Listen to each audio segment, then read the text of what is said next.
Today I'm going to tell you a story. Some women are born to leave, but not all leave with unbroken feet or whole hearts. That year when the apple trees bloomed early in the red dust of Oklahoma, a pregnant woman, tired-eyed but unbowed, stumbled onto a withering orchard tucked between forgotten hills. The rancher said, "You can sleep on the porch, or in my bed." She chose the place with his arms. But she didn't yet know. What was growing inside her wasn't just a child. It was a truth that could burn everything down. The road had no name, only the feel of it underfoot dirt, packed dry by sun, and hoof cracked like a thirsty tongue. Wind dragged low across the orchard rows, shaking what was left of the trees. Most stood bare, their leaves long turned and blown away, their limbs gray and brittle. It had been a good orchard once. You could still smell the ghost of apples if you stood close enough to the trunks. Naomi Geller didn't stop to smell anything. Her breath came sharp, tugging through a ribcage already stretched too far. The shawl over her shoulders had lost its shape miles back, dust-caked and stiff. She clutched it anyway, one hand at her collar, the other resting under the swell of her stomach, like it might fall if she let go. The child hadn't moved in a while. Neither had she really. Not since the last town, if you could call it that, where the preacher's name still made her bones go cold. It was almost dark. Coyotes had started their call. She counted 3, maybe more. Didn't matter. Nothing worse than men howled like that. The fence appeared first half fallen, tangled with brush. Then came the house, squatting low and wide against the horizon. Smoke rose from the chimney, not much, but steady. There were stables, a shed, and something that might have been a chicken coop once. She could smell hay, wood smoke, and the faint rot of fallen fruit. She made it to the gate before her knees gave out. Didn't fall hard, just folded. Like something tired of holding weight it never asked for. She stayed there, hand-fisted in the dirt, staring at the splintered post. A door creaked open. Boots moved slow. No hurry, no threat. Just the rhythm of a man not surprised by much anymore. "You lost the voice?" Was low-weathered. Not kind, not cruel. Just there.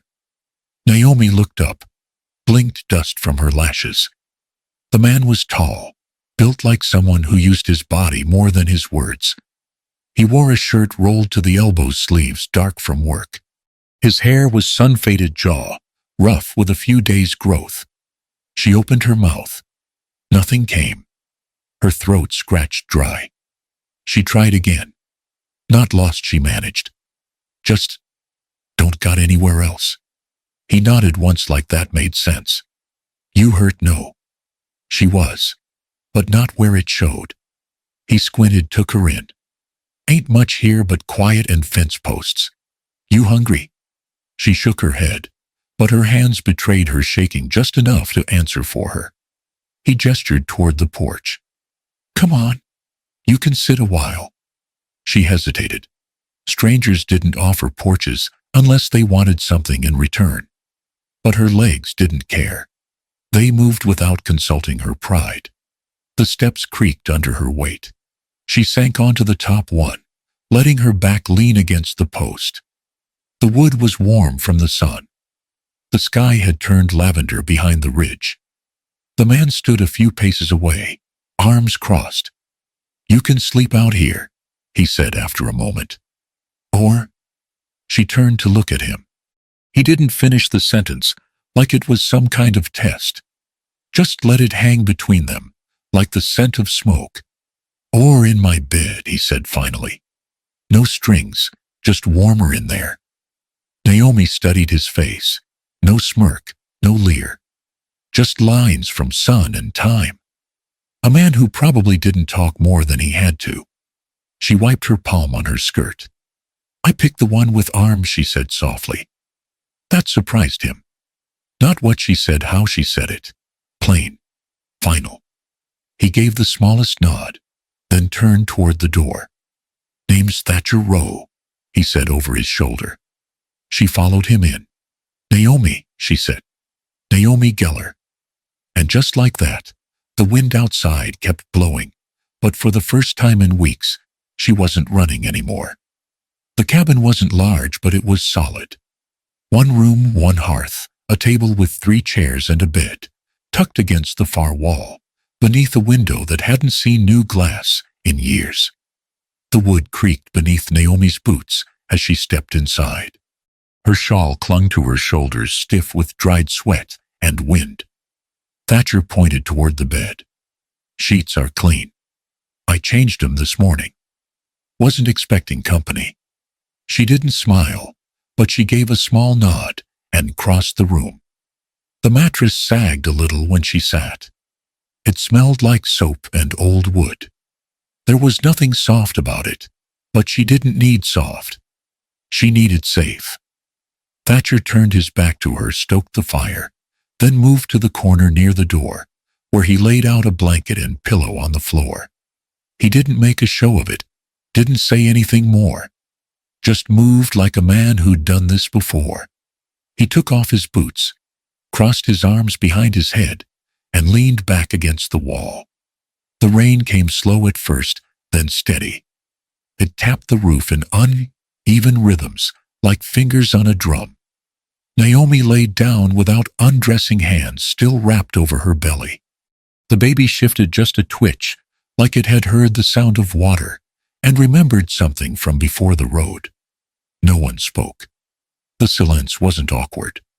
It filled the cabin like smoke, might familiar, earthy, necessary. Sleep didn't come fast, but it came. Not because she was exhausted, she always was, but because for the first time in months, no one was reaching for her in the dark. She dreamed of a woman in a white apron, with hands that smelled of lavender and lamb fat. A memory, faded but warm. Naomi's mother had spoken of the midwife, once a woman who lived past the Salt River, who'd birthed half the babies in 3 counties without ever losing a mother.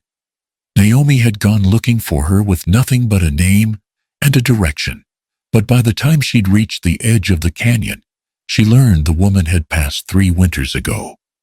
There had been no plan after that. She kept walking anyway.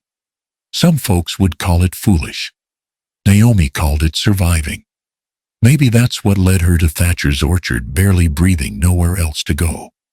Not quite faith, but not quite chance either. The next morning, when the rain had turned to mist and the light pushed through the window in soft streaks, she sat up and found a tin cup of water on the bedside table, still cool. Thatcher was gone from the floor. She heard movement outside, boots on wet dirt, a gate creaking. She ran a hand through her tangled hair and breathed deep.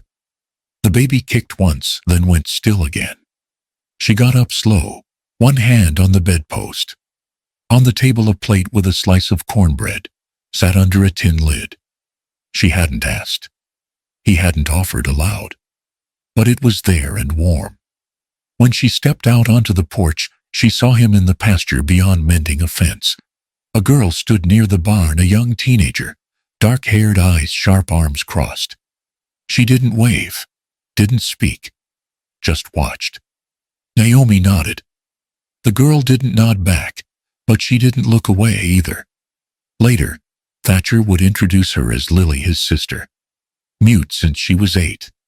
Said no one ever figured why, and he didn't press her. She talks in her own way, he'd said. Naomi didn't mind silence. She was learning it had its own kind of language. That night, as the fire crackled low and the wind knocked gently at the shutters, Thatcher said something that sat with her longer than she expected. Used to work with some of the land barons west of here, he said. Didn't like what they did. Didn't like what I did either by the end. She didn't ask what that meant. But the way he said it, quiet, like spitting out a thorn, told her enough. Everyone had something behind them. She wasn't the only one trying to outwalk her past.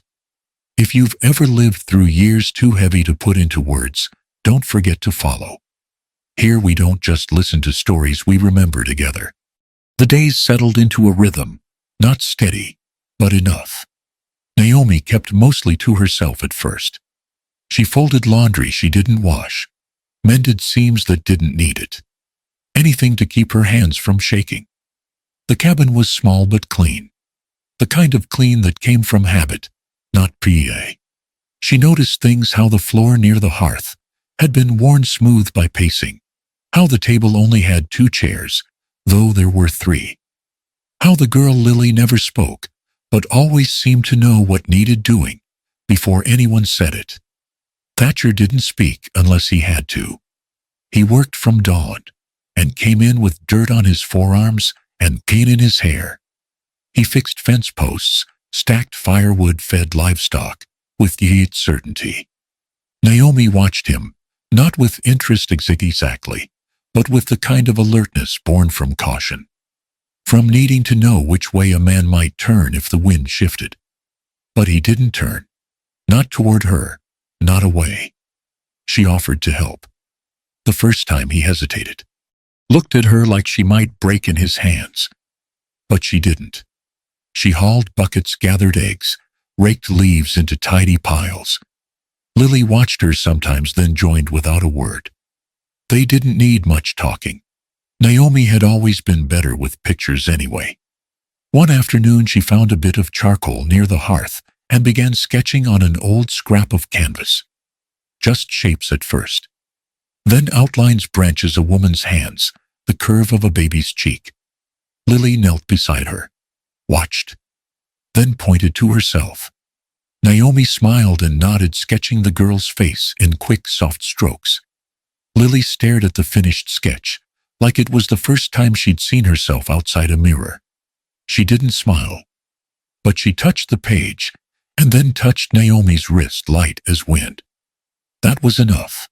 Later that week, Thatcher handed Naomi a short blade and led her to the oldest apple tree in the orchard. "You ever graphed before?" he asked. She shook her head. "Then I'll show you." The branch he chose was thick, but ailing. He sliced it at an angle, clean and sure. Then he took a younger limb from a sapling nearby, trimmed its end, and fit it into the cut, like one piece was born for the other. "You bind them tight, and you wait," he said. "Most times it don't take. But when it does," he paused, tying it with twine, "it grows stronger than either branch was alone." Naomi nodded, not trusting herself to speak. Later, alone, she sat on the porch with her hands in her lap, remembering what he'd said. About wounds that needed binding. About parts that didn't belong together until they did. That night the dream came again. Not the kind with faces. Just heat. Breath. Shadows pressing down where hands shouldn't be. She woke with a sharp gasp, hands clutching the quilt. The fire had burned low. Rain tapped against the shutters like fingers looking for a way in. Thatcher stirred from his place near the door. He didn't rise, just turned his head toward her, eyes not fully open. "You all right?" he asked, voice like gravel rolled slow. She couldn't answer. Could only nod. He didn't ask more, didn't come close.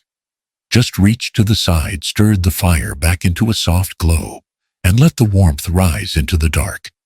She sat there for a long time, watching him fall back asleep on the floor, blanket drawn up to his chest like armor that wasn't made of metal, just cloth and trust. Naomi turned toward the window. The rain wasn't harsh, just steady, like something that came not to wash things clean, but to remind the land it hadn't been forgotten. The letter came folded into fourths, slipped inside a sack of flour from the mercantile. Naomi only found it once she was home, her fingers brushing the coarse paper when she reached into the bag for the scoop. She unfolded it slowly, heart tapping a strange rhythm in her chest. "You think you can run forever? You're carrying more than a child. No signature, no smudges, just those words carved in ink like they'd been waiting for her to find." Her stomach twisted. The baby moved. She read it again, then folded it tight and slipped it into her apron. When she looked up, Lily was watching her from the porch step, sketchbook in hand. The girl tilted her head just slightly, like she'd heard the silence, not the words. Naomi said nothing, smiled too quickly, kept moving. But all day the question clawed at her. Who knew where she was? Who knew what she carried? That evening, she found Thatcher in the barn checking the harness straps. "You ever get mail?" she asked, trying for casual. He looked up. "Once in a blue moon. Mostly folks forget I'm still alive." She hesitated, then pulled the letter from her pocket, handed it to him. He read it once, then again slower. When he folded it, his knuckles were white. "Someone from your países," she nodded. "I don't know who, but they know more than they should." He was quite quiet for a long while. The only sound was the rustle of hay and the distant groan of the windmill. "I knew a woman once," he said finally, "back when I worked cattle for a ranch east of here. She had trouble. A man wouldn't leave her alone. I thought I could fix it." He rubbed a hand down his face like trying to wipe the memory. "I was too late." Naomi watched him, eyes steady. He looked at her. "I won't let it happen again." She believed him. That night, when the moon rose fire and amber above the orchard, she stepped outside and found him near the apple rows, staring up at the sky. "You always look like that when you're thinking," she said. "Like what?" "Like you're asking the stars something they can't answer." He glanced at her, one brow raised. "And what do you do when you've got no one to ask?" She stepped closer. "You dance. Even if there's no music," he blinked. So she held out her hand, and he, after a moment, took it. There was no fiddle, no rhythm, just the rustle of dry leaves in the trees, the faint crunch of their boots on soil. He rested one hand gently at her waist. She placed hers over his shoulder. They didn't speak. They didn't need to. The baby kicked once, and Naomi smiled. "You ever been married?" she asked, her voice soft. "No," he said. "Came close once, before things went sideways." She nodded. "I was promised. Then, not. Then we're two folks in between." They moved like the wind, slow, uncertain, but not afraid. And when the breeze picked up and her shawl fluttered, he caught it mid-air and settled it back over her shoulders with surprising tenderness. They stood still a while after that, neither stepping away. Later, as they returned to the porch, Naomi paused before the door. "You know," she said, her voice quiet, "the night I got here, you said I could sleep out here or in your bed." He looked over, startled at the memory. She held his gaze. "You didn't mean it how it sounded back then. But maybe one day, it could mean something else." He didn't answer with words, just opened the door and let her step inside. Naomi hadn't been to town since she ran. It looked different than she remembered, not because it had changed, but because she had. Buildings once plain now felt sharp-edged, watching her with square wooden eyes. The dirt road ran clean through the center, but the wind still carried that same mix of smoke and rust. The sky was bright, but the air stuck to her skin like a warning. She rode beside Thatcher on his old chestnut mare. Lily sat behind him, on the same saddle, sketchbook tucked tight to her chest. Naomi's hands held the reins steady, but her heart refused to follow. People noticed her as soon as she stepped off the horse. Some paused just a second too long. Others turned to whisper before turning away. No one said her name, but she saw the thoughts hanging in the corners of their mouths. She wasn't wearing a dress, just Thatcher's spare trousers and a work shirt tucked too neat. Her braid was tight, her shoulders straight, but the shape of her stomach couldn't be hidden. 6 months gone now. Inside the mercantile, the air smelled of leather, salt, and something bitter beneath. Naomi walked straight to the counter, laid out 3 jars of preserved peaches and a bundle of dried sage. The clerk, a woman with knuckles like knotted pine, looked from the jars to her face. "Not much trade for peaches," she said, "same as last time." Naomi nodded. Wasn't much trade for women either, last I checked. The clerk's mouth twitched. Then she reached for the bolt of soft green calico and laid it on the counter without another word. Naomi folded the fabric gently, tucked it into her basket. Outside, the street felt louder. Boots scraped wood. Laughter spilled from the saloon. A dog barked and didn't stop.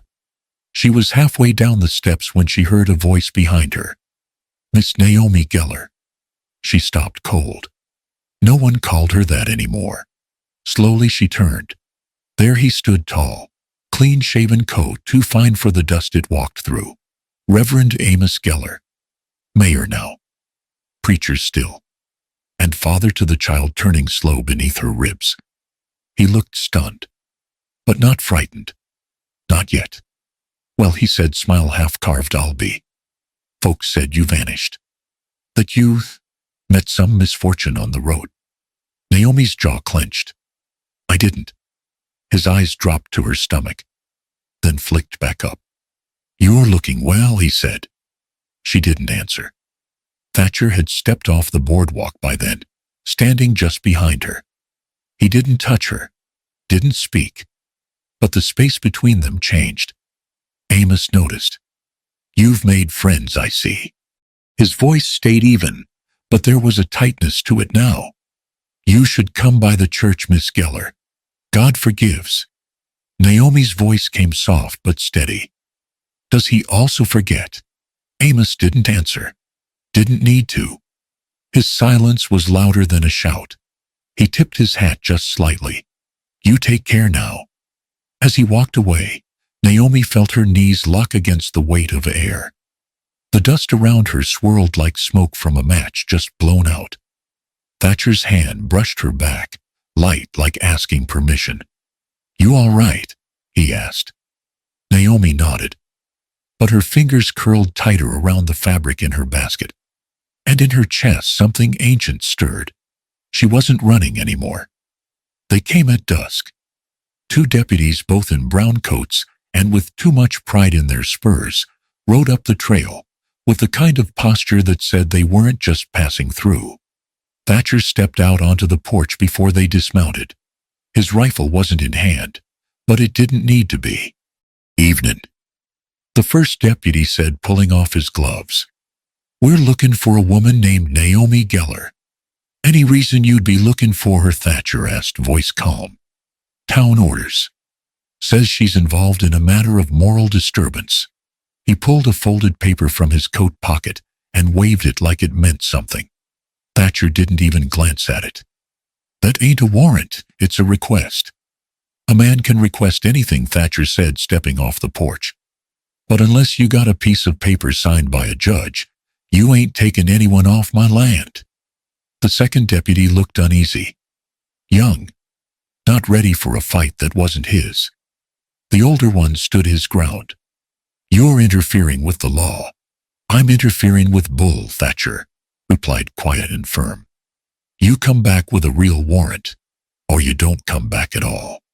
After a long moment, the deputies turned and rode off. Dust rose behind them, the trail swallowing their pride.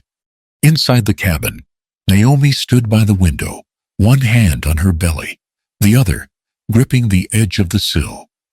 Thatcher stepped in and shut the door behind him. They'll try again, she said. Let 'em.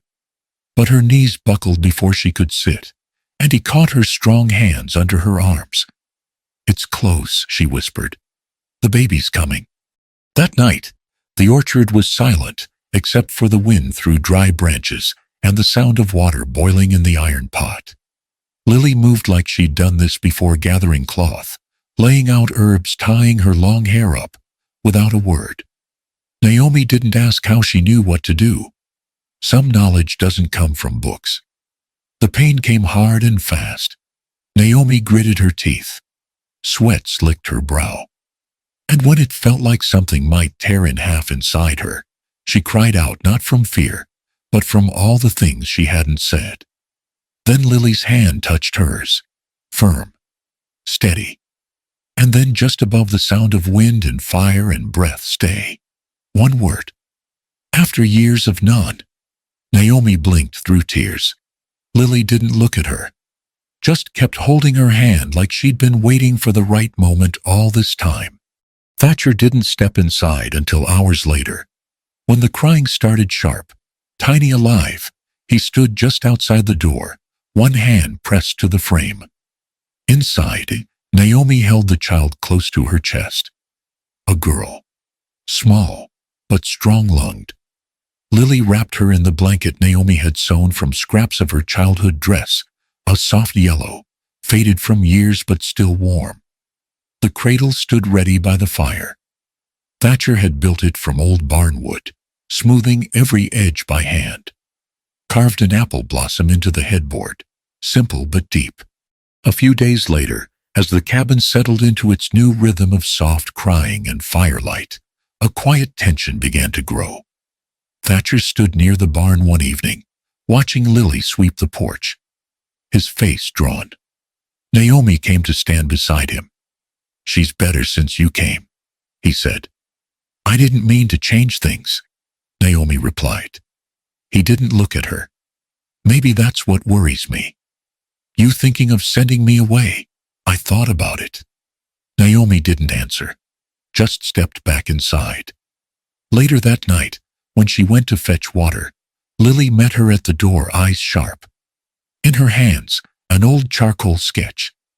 It was of a rosary, wooden beads, a chipped cross. Naomi froze. She reached into the tin box by her cot and pulled out the real thing tucked away since the night she fled. "You've seen this before?" she asked. Lily nodded once, then pointed toward the east. Toward town, toward Reverend Amos Geller. Naomi's breath caught. Lily had seen him, long before Naomi had ever come here. Smoke hung in the air before there was fire. Naomi smelled it, before she saw it, bitter sharp, like pine tar, and old fear. The orchard was quiet, too quiet. No wind, no birds. Even the leaves seemed to listen. Then Lily ran from the fence line, breath ragged, eyes wide. She didn't speak, just pointed. West. Naomi turned and saw the glow. A slow orange light bleeding over the hills. And shapes. Torches. Figures moving with purpose down the ridge trail. She stepped back into the cabin. "They're coming," she said. Thatcher was already reaching for his coat. "How many?" "Half a dozen, maybe more. Amos is leading them." He froze for half a second. "What's he told them? That I'm a criminal. That you're hiding me. That we're all sin wrapped in timber." He cursed under his breath. "I can't fight a mob." "No," Naomi said, voice calm. "But maybe we don't have to." They met the fire halfway down the orchard.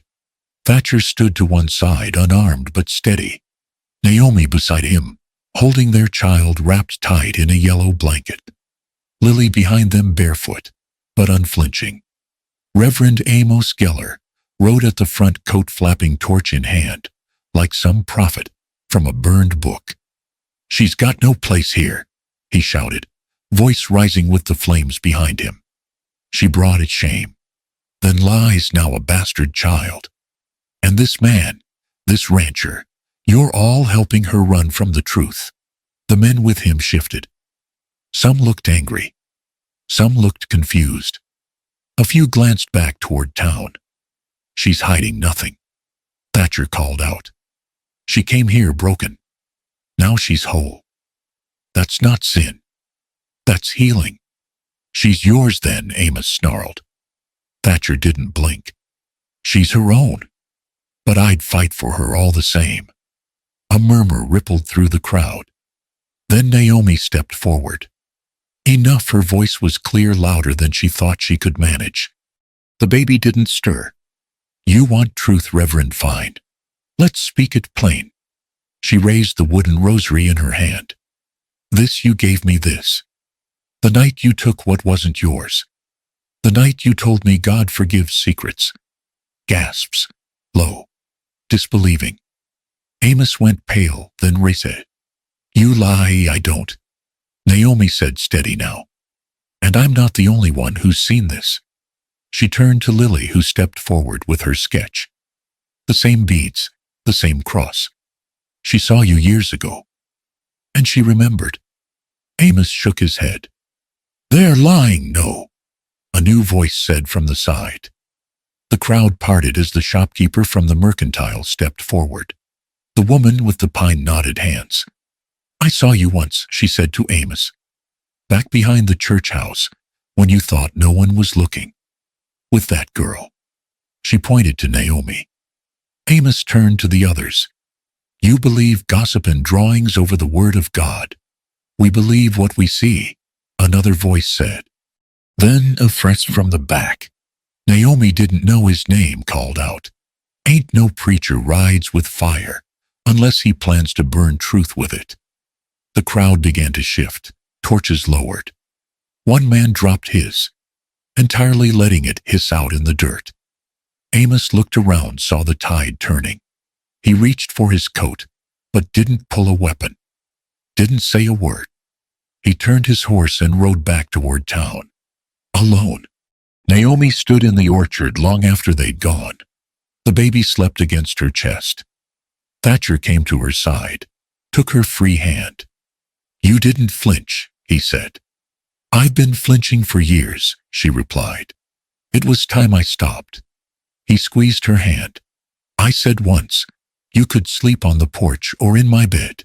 He said, a small smile, tugging at his mouth. She turned to him, eyes soft. You gave me a third choice, she said. You gave me a home. The orchard smelled different now. Not of fear, not of smoke, but of blossoms, apple trees blooming, early petals, drifting like snow in the warm spring wind. Naomi gave birth beneath the oldest tree on the property, the one whose roots had pushed through rocks and clay for more than a generation. Thatcher had laid out quilts, and Lily kept the fire going. The sky was open soft with light. The labor was long but not cruel. And when the cry came, a sharp, beautiful wail, it felt like something ancient had been answered. Naomi held the girl in her arms, fingers trembling. She's strong, Thatcher whispered, kneeling beside her, his voice thick. Naomi nodded, brushing the baby's cheek with the back of her hand. Hope, she said. We'll call her Hope. Lily, standing just behind them, smiled. She bent to kiss Naomi's forehead. No words were spoken. None were needed. Days later, Thatcher planted a new tree beside the one where Hope had been born. He didn't say much, just dug the hole with slow, deliberate strokes. The roots of the sapling were thin, but firm. Naomi watched from the porch, the baby in her arms, her heart full of something she had never known before. She joined him when he began covering the roots. You're sure it'll grow here? She asked. Thatcher nodded. So long as the roots know they're wanted. She looked down at the soil, at the earth they now called home. And what about your roots? She asked. He glanced at her, then at the baby. They already chose. That night, as dusk settled and the orchard turned silver, Naomi stepped out to the porch while Thatcher rocked Hope inside. She looked toward the tree line, the stars beginning to bloom like a second orchard above. The breeze stirred her hair, and the night held its breath. She turned and stepped back in. Quietly she walked to Thatcher and touched his arm. When I came here, she said, you told me I could sleep on the porch or in your bed. He looked up, still rocking the child. She smiled. I choose the place with you. He stood, set Hope gently in her cradle, and pulled Naomi into his arms. The next morning, the four of them sat beneath the blooming tree, Thatcher, Naomi, Lily, and little Hope. Lily sketched while Naomi fed the baby. Thatcher passed her a tin mug of tea. The orchard stretched behind them, alive again. The past hadn't vanished, but it had softened like old cloth. The edges no longer cut. Naomi looked at her family, at the life grown from dust and ash. Then she took out a piece of paper. She began to write, the tip of the pen, slow, thoughtful. To the woman I once was, or maybe still am in part. Her words trailed out into the spring air, caught between blossom and breeze. She didn't know who the letter was. For not exactly. Maybe a younger version of herself. Maybe someone like her not yet brave enough to run. She folded it carefully and placed it in the tin box, beside Hope's cradle. Just in case. Some choose to leave. Some choose to stay. And some just need arms steady enough to remind them they've belonged here all along. Hope was born beneath the apple blossoms, but, truly, she began the day her mother fell at that gate, and was lifted by something that felt like faith. If this story touched you, leave a comment, share it with someone who needs to hear it. And don't forget to follow the channel. Here we don't just listen to stories, we remember together.